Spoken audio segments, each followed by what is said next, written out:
Welcome to Accountants Law Pod, where accounting professionals and law firms converge. Hosted by Lynda Artesani, Sarah Prevost, and Steve Libhart.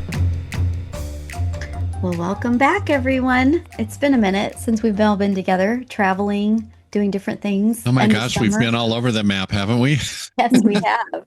Yes. We've all been traveling, I think, at some point. And you're traveling again. Yeah, just a short one, a little quick one down to San Francisco for gusto. But yeah, we have a topic today. It is the importance of billing accuracy. And I think this topic is great. We can get into it here in a minute, but we did have a couple questions from listeners, one of which does somewhat fall into this, a slight bit that we can address here. The attorney said he did not know that there was an accountant error when a check was canceled through the settlement funds of the admin QSF, and the check was canceled for a stop payment, but the client was never notified about the issue. So how, Lynda or Steve, how would you like to sort of address this one? Well, go ahead, Lynda. No, I was just going to say, so the law firm wrote a check and then the law firm stopped payment on it? That's the confusing part, I feel, of the question, because the settlement funds from the admin, the QSF, so that would be the trustee that issued the check. So it sounds like, I think the part I'm confused about, Lynda, like you're saying, is did the settlement funds initially, is that the portion that got canceled and no one communicated? Right. That's how I was reading it. Yeah, because you think about it, Sarah, we work with an estate planning firm that has a lot of trusts that they handle. And yeah, all sorts of crazy checks go out, but and then there's funds that are sent out when the court says it's okay to send them out and yes, approved. And it sounds like maybe that was the problem. It was processed, and then like they got the approval, but then they didn't get or maybe somebody didn't check to make sure they had the approval, so they hurried up and stopped the check. And then they sent the check out, and it was stop payment. And the client wasn't notified. So I'm envisioning the client cashing the check and then finding out it wasn't any good, which is definitely a problem for law firms. I don't know. I mean, there's not enough information on the question to really be able to answer it. And never mind the fact that if you had an issue like that where there was this internal strife within your firm and a fund went out that ended up having a stop payment, you should have communicated with the client, like, oh, no one told the client. You really should have the communication with the client right there, why it happened. Yeah. And then, because you want to keep the client transparent when you're dealing with trust funds. And then if you didn't, and then now maybe they're going after the law firm because it was done poorly. I mean, I'm sure they were out money for a deposited check that bounced. It sounds like there's an issue there. Then you really have to make good for that client if that happened, because you didn't notify them that you stopped the payment and they shouldn't have cashed the check. Yeah, because where's the communication between all three parties, essentially? Exactly. Who issued the check's being approved and issued from, who's the line of responsibility? To me, it's who decided to issue the stop pay is your responsibility at that point to have some written documentation. And how to address this I think I'd find out where the first part of the problem was, who issued the stop payment and why communication stopped. And then I would say if there's a conflict from there, that would be a bar piece. Go to the bar, right? You need some assist. I mean, get their advice. Yeah. Well, and you used the letters QSF. So for everybody listening and watching that may not know what that is, that's Qualified Settlement Funds. Which is regulated by the U.S. Treasury to temporarily hold money for a legal dispute. So it's a little bit different than a lot of the funds that we're used to working with in trust environments. Exactly. So read up on those whenever you come across to QSF and how they're regulated, and why they're regulated the way they are. And it looks like from some research here that some of it has to do with liens until liens are resolved against it and things like that. So I agree. In this particular situation, for the attorney, especially to protect themselves, to get their bar involved and say, this is what happened. What's your advice? Because it's akin to self-reporting when something happens, when something goes south, to protect yourself. Yeah. So we did get another question. Thankfully, we're getting questions. I'm so excited about this. Yeah. This one is, I do feel, not really for us per se. This is definitely probably guidance to what both you and Lynda are saying about bar guidance, but it is a question, so I'll ask the question. Conflict checks. What if you are working with a firm and they are an attorney for Jane in Jane versus Joe? And then another attorney wants to hire you, but they represent Joe during that time. The case is closed at this point, but the attorneys litigated against each other before. That part, the litigated against each other before, that I don't follow that because conflict checks results in the individuals, but that's not an us question per se. Like, No, we don't deal with conflict checks. Usually no. that's an internal law firm thing. We don't deal with it other than we do deal with it when someone's doing a migration from one product to another, how Mhm. much they want to bring in. And we often hear, well, I didn't need to do a conflict check, so I need all the names in from the last 50 years of this law firm being open. And then Yeah. we have to go through, well, you still have access to the old software, especially if like it's desktop one, you can still go and search there. But yeah, Yeah. how many years back do you want to pull it in? That's really the only time we've had to deal with conflict checks because that's not part of the accounting tasks. No, it's a software thing when you're like you're saying, Linda, or it's an internal process. And I would say this would be a bar question to me. One of my jobs in a law firm that I worked at was to look at the conflict checks when the new clients came along. It was an interesting procedure that we had to go through in software that we used and things like that. But we had a saying, when in doubt, vet it out. Yeah. So, Yeah. and right there, if you've got the queasy feeling that, okay, there's a relationship here somewhere, we didn't bring the case in. Yeah. But again, that's in our world, that's not really an accounting one. I wish we could be more in depth for the person that's asking the question, and we thank you for it. But that's one that you want to go back to your bar with as well and look at the requirements for conflict checks in your jurisdiction and so on. So swinging back to our topic about billing accuracy, what if you ended up doing a consult on that and then realizing, like, what if that happened, right? So then that's a billing moment. You want to refund, like, what if they prepaid kind of thing? Because a lot of people are prepaying for consults and you'd have to do that conflict Good check point. for that, right? So it's important to, like, what we're all saying is software, having things in the software, having the due diligence, and then checking that.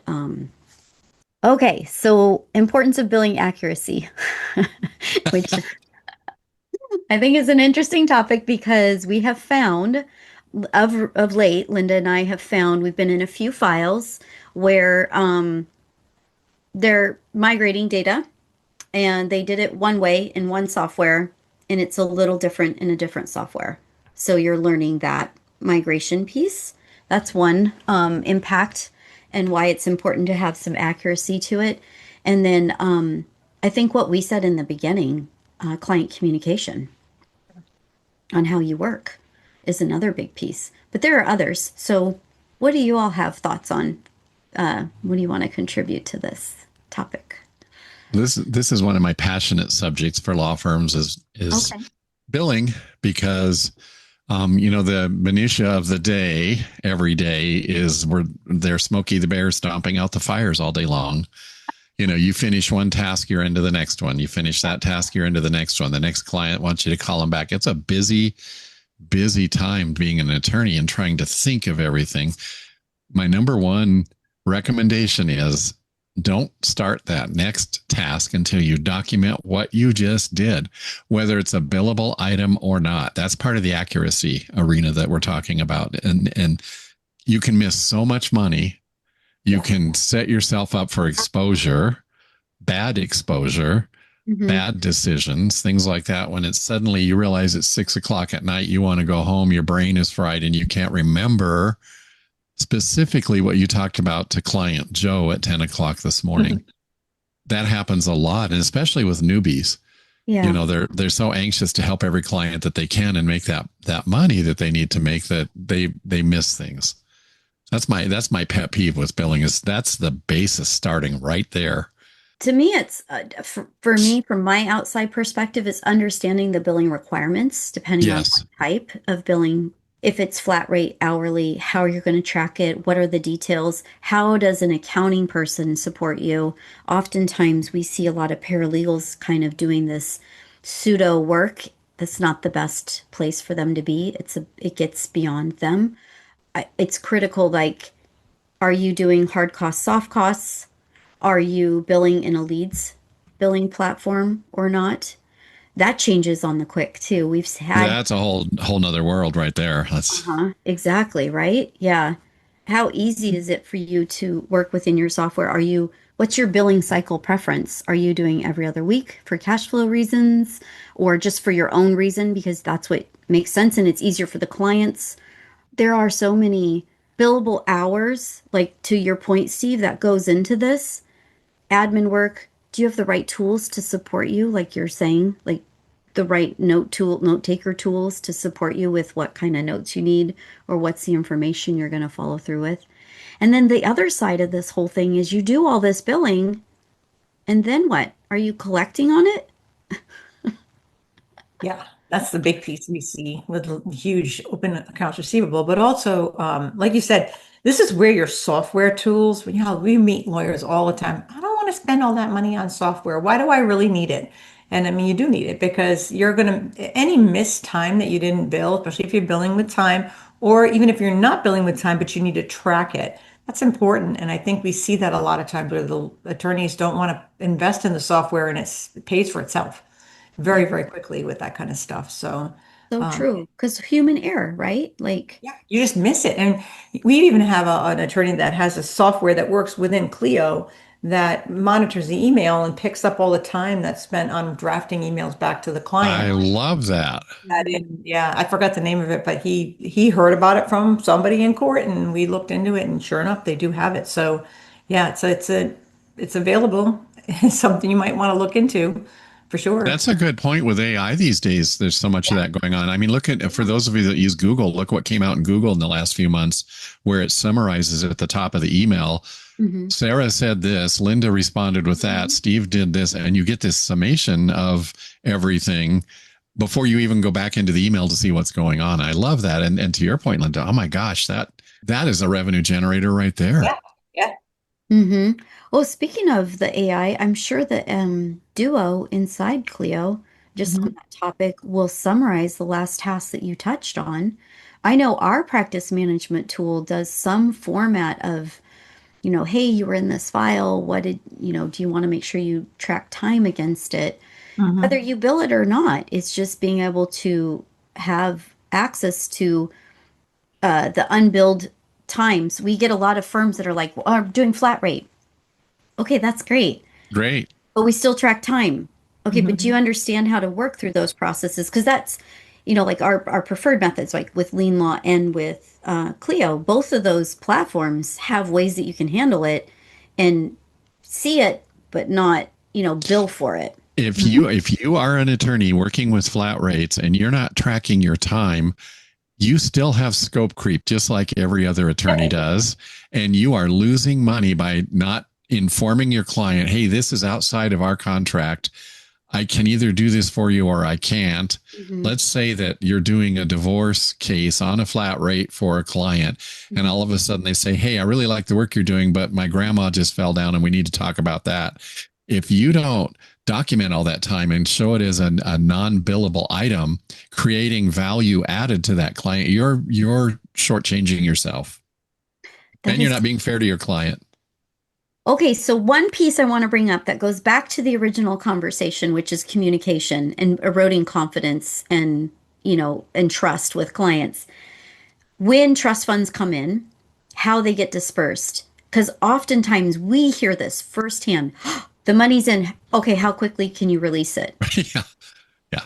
Do you have all your ducks in a row? Do you know that everything is like all the expenses are in?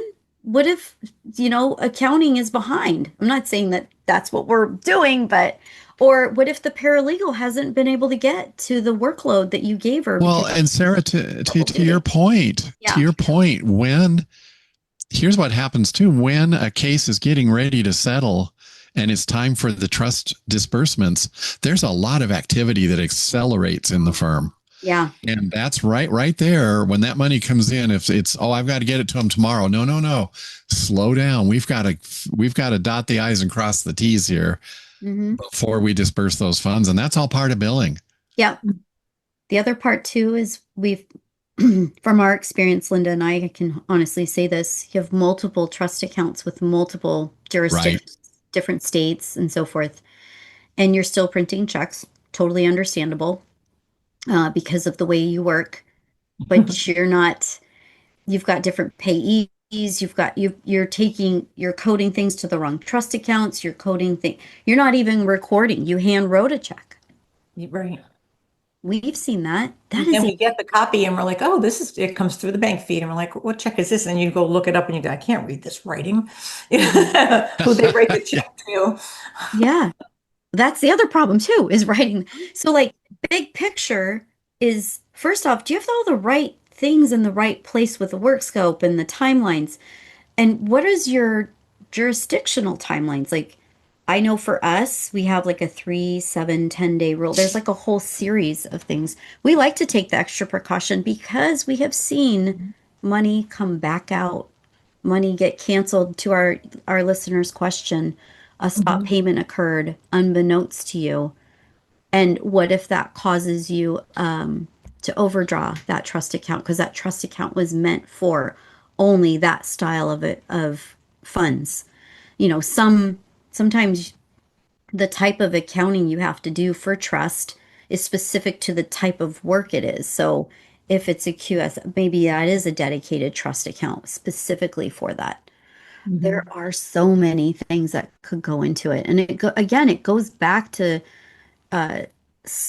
sequence, scope, and technology. I feel like you really have to have good processes in place and make sure your stuff is reconciled and complete.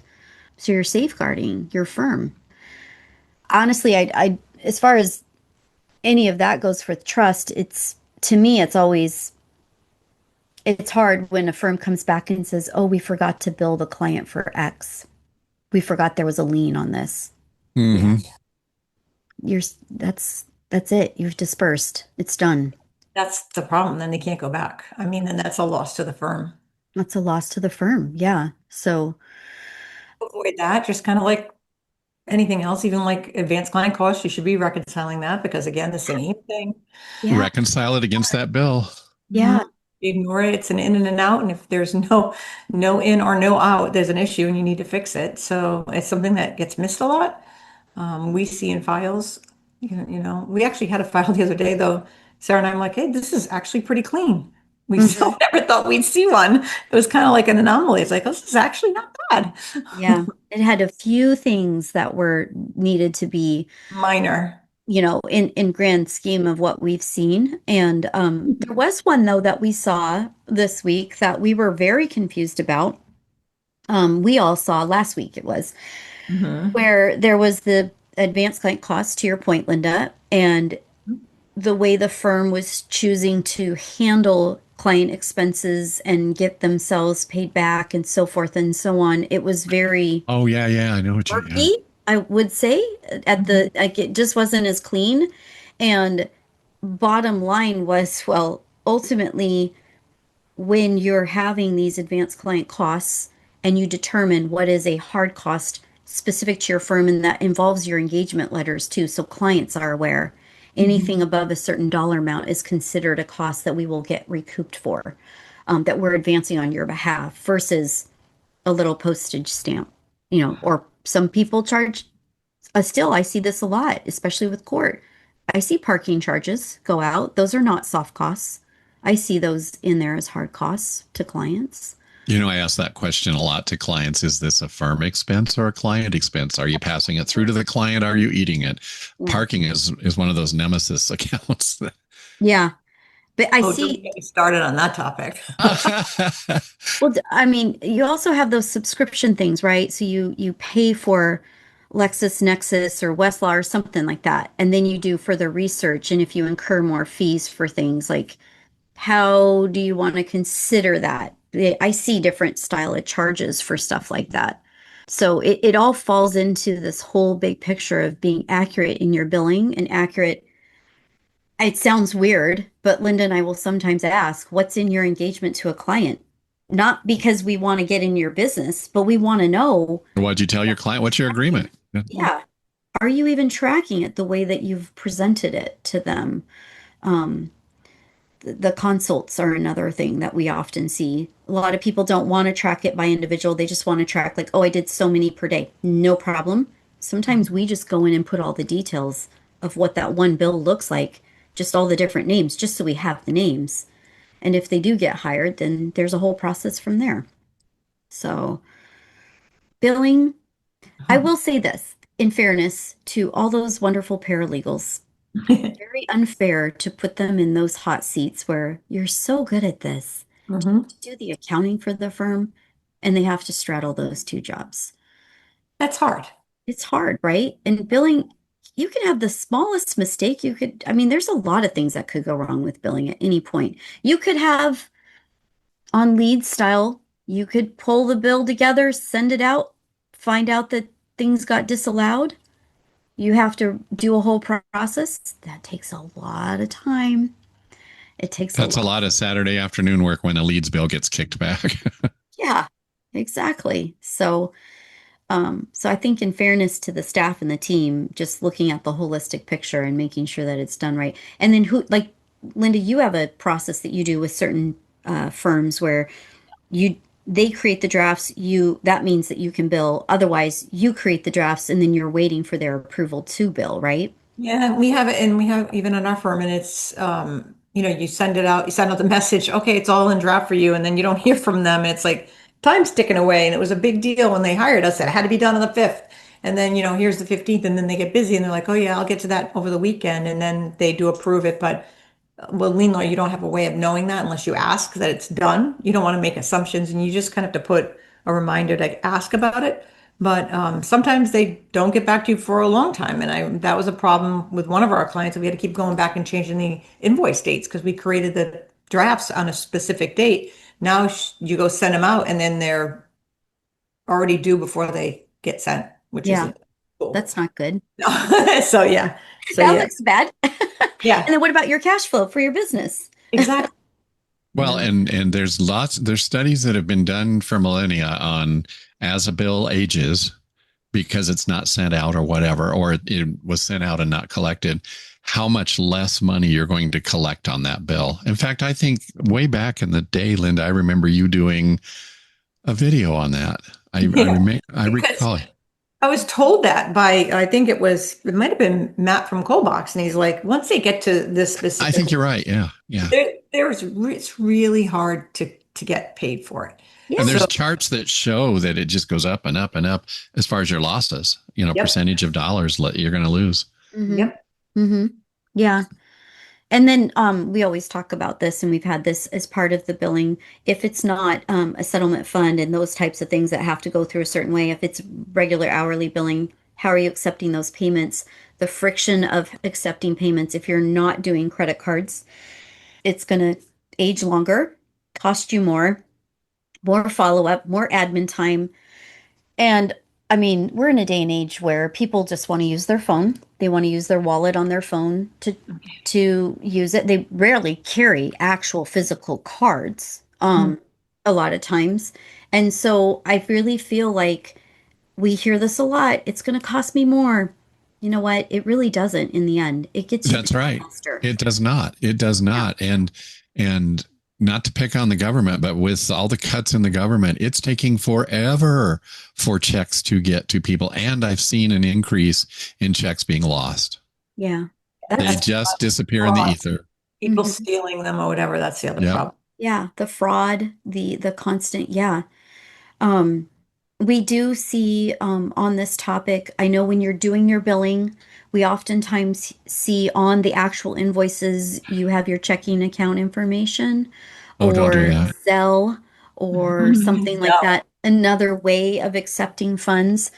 Do realize that workflow that occurs, who has access to look at the Zelle details? How easy is it is it all going to hinge on you as the sole owner attorney, or is there ways for you to delegate that work out appropriately? So consider all of this stuff. It's part of billing. To us, we've been asked like, hey, can you do all this billing? And my question is, yeah, but who's collecting? That sure, yeah, we can produce a lot of billing, but we see it as a whole job. We don't see it as one section of it. So, and what is the nature of how you want to follow up with people? Respectfully too. That's the other thing, sensitivity to communication. So this all goes back to the original questions we had, which is client communication for a lot of this stuff. So, which is key because we meet bookkeepers that don't even talk to their client. They don't talk to their client at all. It's like, how do you exist with that? It sounds like a dream, but I mean, we like to keep working. It just seems so odd that you never speak with your client at all. You never have any communication with them. Even my little small ones from back in the day, my old legacy clients, I'm guilty of that. I don't talk to them very often. And it's like they're busy working, I'm busy working. I've been working for them for 10, 15 years. It's like, do I really need to interact? But kind of really should call them and sit down with them. And it shouldn't happen December 31st or January 15th or whatever. It should happen at some point. That's the same thing, client communication for the lawyers, same thing for us. We need to have conversations to know how things are going. Yeah. So a couple things, just as we wrap up, the couple things that we didn't really touch on that are in our little show notes is common mistakes attorneys make when recording billable hours. Steve, you sort of touched on this, but there are some pitfalls that we've seen. And then another thing too is the risk of double billing, which I think Lynda brought that up as a great way to say like, hey, if you don't get back to us and we can't bill, then we have to rebill and we've got a whole new month to bill. Yeah. You could cause a lot of discomfort and unhappiness. And there's a lot of people out there that are shopping.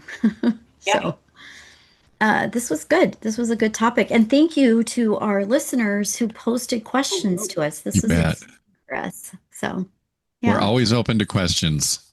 Absolutely. If you liked this episode, we'd love your support. Like, share, and leave us a review to help more listeners discover the show. And don't forget to subscribe on YouTube or wherever you get your favorite podcasts so you never miss an episode. Got a question or a topic you'd love us to cover? Reach out anytime at info@accountantslawpod.com or send us a message through our website, accountantslawpod.com. Sign up for our weekly Accountants Law Lab mastermind sessions at accountantslawlab.com and connect with accounting professionals just like you. Awesome. Well, thank you. Thanks, everybody. Thank you. Travel safe, Sarah. Bye-bye. Bye-bye.